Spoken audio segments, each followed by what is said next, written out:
તો આ તરફ બનાસકાંઠા જિલ્લાના ડીસામાં પણ વરસાદથી પાણી ભરાયા। ડીસા રીજમેન્ટ વિસ્તારમાં પાણી ભરાતા લોકોની હાલાકી। છેલ્લા 2 દિવસથી આ વિસ્તારમાં પાણી ભરાયેલા। જલ્દી પાણીનો નિકાલ કરવા સ્થાનિકોએ માંગ કરી। વહેલી તકે યોગ્ય નિકાલ લાવવા લોકો હવે માંગ કરી રહ્યા છે।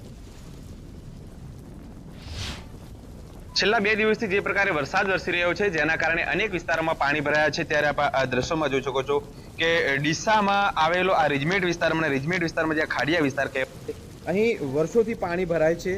છેલ્લા 2 દિવસથી જે પ્રકારે વરસાદ વરસી રહ્યો છે અને વરસાદને કારણે છેલ્લા 2 દિવસથી પાણી ભરેલું અહીં પડ્યું છે। જો કે વરસાદ હોય અને ચોમાસામાં જે પાણી ભરાય છે અને તે સ્વાભાવિક છે કે વરસાદને કારણે પાણી ભરાતું હોય છે, પરંતુ પાણી એ અમુક સમય પછી નીકળી જવું જોઈએ। પરંતુ આ પાણી છે તે છેલ્લા 2 દિવસથી ભરેલી હાલતમાં જોવા મળી રહ્યું છે। આપ સામેથી જોઈ શકો છો, સામે ગાડી પણ આવી રહી છે, તેના ટાયરો પણ ડૂબાઈ રહ્યા છે। એટલે ક્યાંક ને ક્યાંક કહી શકાય અહીંથી જે ચાલતા લોકો હોય તેમની શું પરિસ્થિતિ થાય એ તો આના પરથી જાણી શકાય છે। મહત્વની વાત છે કે જે પ્રકારે આ લોકોએ વારંવાર તંત્રને રજૂઆતો કરી છે, પરંતુ તંત્ર દ્વારા કોઈ પણ પ્રકારને કહી શકાય કે જે કામગીરી કરવામાં નથી આવતી। એટલે ક્યાંક ને ક્યાંક સ્થાનિક લોકોમાં પણ રોષ છે।